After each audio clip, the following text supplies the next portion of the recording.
Hey guys, Comic Boom here to review the Freedom Fighters #1. This is a series that has had numerous lifetimes, and it's had numerous incarnations, and this is the rebirth incarnation, I guess you could call it. If you consider DC being in the middle of a rebirth or not, it doesn't really matter. The most important thing for this video right now is to stare at Phantom Girl, who sadly never makes an appearance in this comic book because apparently she's dead.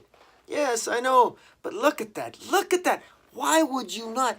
Writer Robert Venditti, why would you not want to have your artist, Eddie Burroughs, draw this? I mean, look at this. Look at that, huh? Look at that. Huh? Huh? That's right. This should be in this comic book. I'm telling you. I mean, I know I'm a Purian fanboy, but my God, guys, look at that. Like, every now and then, I mean, you know, people forget that, there's the Purian fanboy aspect of certain comic book characters that actually sell the series, and Phantom Girl is one of them. Unfortunately, they've replaced Phantom Girl, who's immediately revealed to have been killed off.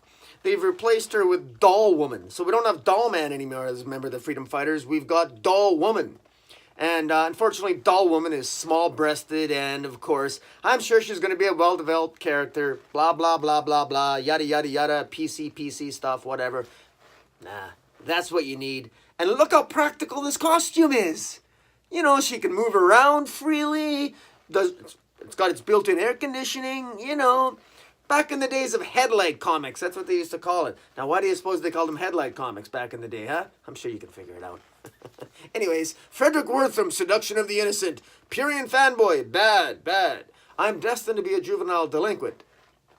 In any event. Guys, what about Freedom Fighters? I gotta tell you, this is a very by-the-numbers book. I give this, I'm gonna tell you right up front, I give this a 5 out of 10. This was a very by-the-numbers, very predictable. It starts off on November 22nd, 1963. It takes place on Earth X, by the way, where America has lost the war to the Nazis. America is finally defeated in 1956.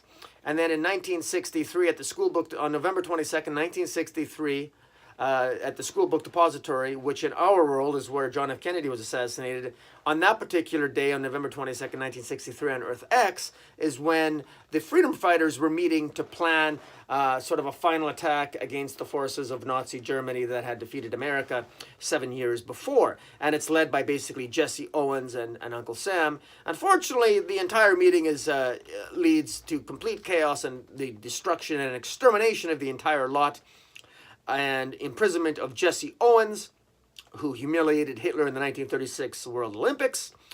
And they are destroyed essentially and killed by the Plastic Man. Now, if you remember Eddie, you know Plastic Man? Well, apparently the Plastic Man version, there's Plastic Men.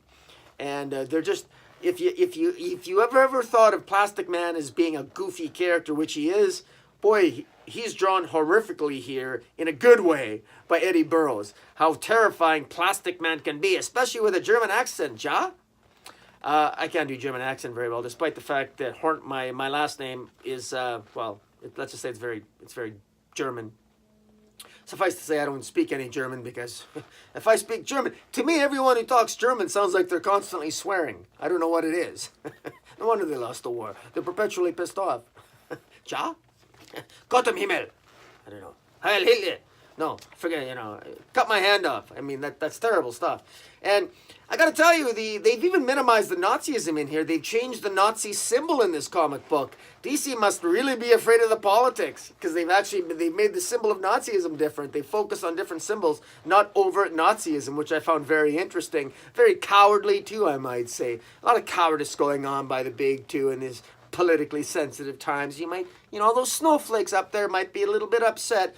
God forbid we remind them that we've had tyrants in our history, and we're so afraid of history we can't even reproduce history when we're portraying tyrants and evil men in comic books. It's rather pathetic.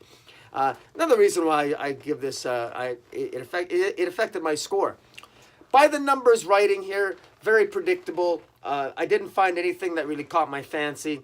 I'm going to be getting the future issues here. I don't like the the characters themselves, I wish were better. The appearance of Doll Woman, I think that was a mistake, changing the gender. Not a big fan of that. That was unnecessary. I know they're trying to do things different. All in all the different story elements here were kind of a miss for me. Although I do like Jesse Owens. Jesse Owens is a character here where I don't know how he can still be alive. Basically, they're all wiped out and exterminated in 1963, except Jesse Owens is put is sentenced to life in prison in a hard labor camp by Adolf Hitler. Adolf Hitler then has a son, whose name, they never said what his name is. They called him Zwi. So I don't know what that means. If that means something in German, it doesn't say. If that does mean something in German, another tick against the writing, because there's no editorial box that tells us what that means. Overall, the one good thing about reading this comic is that it reminded me that I have this to stare at. Yeah, overall, this isn't bad. This is better than most of what came out this week in Marvel. I'll tell you that much. But yeah, overall, this is something that it's adequate. The spirit of Uncle Sam was apparently decimated in 1963, and now for some reason, 55 years later, Uncle Sam, it just seems rather convenient. Why is he waiting 55 years to come back? America now, it's in the future, it's in the present day, our present day, but it's on an alternate Earth. I really found this to be devoid of anything unique. There was nothing creatively different. The future looks, the 55 years later, Nazi America doesn't look any different than our America. Just the lack of creativity that went into this. Nothing's different. I'm just disappointed. I'm really disappointed. And I know it's only an opening issue, but, and I realize this is just a 12-issue series, but a significant miss, I think. I think so many missed opportunities here. And the one thing, I'm sorry, Robert Venditti, but if your idea of creativity is to just, change the characters up, I'm sorry, man. No, that's not what we need. This is supposed to be about what does it mean to fight? What does Nazism look like in the modern day? I mean, it's the freedom fighters. You can't be a coward when it comes to the topic. You got to write this is a political comic book, whether you want it to be or not, and you can't cower away from it. Even changing this symbol of Nazism to like a stupid looking S instead of the symbol that it is. What a coward. Come on, man. It's just, this opening issue's got a lot of positive reviews, but I have to say that overall, I think that this is a miss. It's okay. It seems very by the numbers. Seems very cliche. The one characters that stand out is Plastic Man. That's pretty cool. Sort of the Nazi Plastic Man. There's 3 of them. Those are cool. I'm really curious to see what their origins are, how they came about. And it's only 12 issues long. That's a plus because I assume that this is going to have an ending. But Robert Venditti is known for really dragging things out. I mean, he dragged out Green Lantern forever and a day. There was never really any closure on any of his storylines, I felt.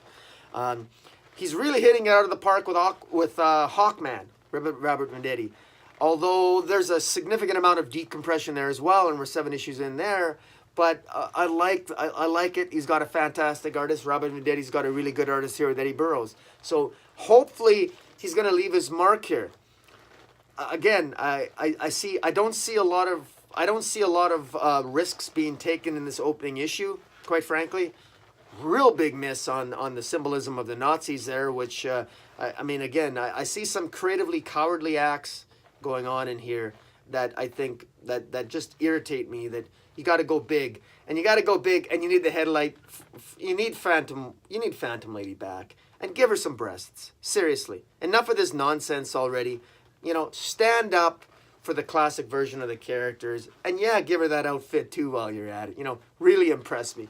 But I realize you're not out to impress me. You're out to... well, maybe you can be. Who knows? But bring Phantom Lady back. Bring this Phantom Lady back. Look at that, huh? Look at that. In fact, we're gonna leave it like that for now, huh? That's what Phantom Lady's about. And by the way, this statue actually came... She did have a cape. I just took the cape off. Actually, I'm not going to lie. The cape actually broke off. And I realized it was a blessing in disguise because I never realized that she had such a nice ass until the cape fell off. And then I thought to myself, well, why should I give her the cape back?